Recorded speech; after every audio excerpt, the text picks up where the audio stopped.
Friends, welcome to our channel. మన ఛానల్లో మన ఏపీ రాష్ట్ర వ్యాప్తంగా వచ్చేసి కొత్త రేషన్ కార్డులు పంపిణీ అయితే చేశాడు. అదేంటో ఇప్పుడు వివరాలన్నీ తెలుసుకుంటే ముందు మన ఛానల్ని లైక్ చేసి షేర్ చేసి అదేవిధంగా సబ్స్క్రైబ్ చేసుకొని పక్కనే ఉన్న బెల్ ఐకాన్ టచ్ చేస్తారంటే ఆల్ అనే బటన్ వస్తుంది. దాని గురించి మీరు క్లిక్ చేసినట్టు అయితే కన్నా మన వీడియో ఎప్పుడు చేస్తున్న నోటిఫికేషన్ ద్వారా అయితే మీకైతే అందడం జరుగుతుంది. ఇప్పుడు కొత్త రేషన్ కార్డులు ఎవరికైతే రేషన్ కార్డు లేకుండా ఉంటుందో వాళ్ళు మాత్రానికి కొత్తగా ఇప్పుడైతే అప్లై చేసుకోవచ్చు అన్నమాట. రేపటి నుంచి అయితే కొత్త దరఖాస్తులు అయితే వదిలేడు. దానికైతే మాత్రానికి రేషన్ కార్డు ఎవరైతే లేకుండా ఉంటారో రేషన్ కార్డులో వాళ్ళు అప్లై చేసుకోవచ్చు. ఎవరికైతే ఇంకా కొత్తగా మ్యారేజ్ అయిందో వాళ్ళు మాత్రానికి మ్యారేజ్ సర్టిఫికేట్ ఉంటేనే రేషన్ కార్డు చేసుకోవచ్చు అనమాట. లేకపోతే రేషన్ కార్డు చేసుకోలేరు వాళ్ళు అయితే. వాళ్ళకి మాత్రానికి మ్యారేజ్ సర్టిఫికేట్ ఉంటే ఉండాలి. అదే విధంగా అయితే ఎవరైతే కొత్తగా పెళ్ళయిందో వాళ్ళకి మ్యారేజ్ సర్టిఫికేట్ ఉండాలి.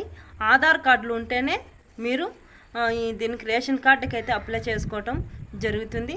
అదేవిధంగా వచ్చేసి మీరు రేషన్ కార్డులో ఎక్కడైతే ఉన్నారో అక్కడైతే ఇంకా మీ పిల్లలు రేషన్ కార్డులో యాడ్ చేయకుండా ఉంటే మీ కొత్తగా మ్యారేజ్ అయిన వాళ్ళు ఇంకా యాడ్గా అక్కడ మీ అమ్మ వాళ్ళ కార్డులో కానీ ఉన్నట్టయితే కన్నా ఆ కార్డుల నుంచి ఇవన్నీ దిగిపోయి ఇక్కడైతే మీరు రేషన్ కార్డు కొత్తగా అయితే అప్లై చేసుకోవచ్చు.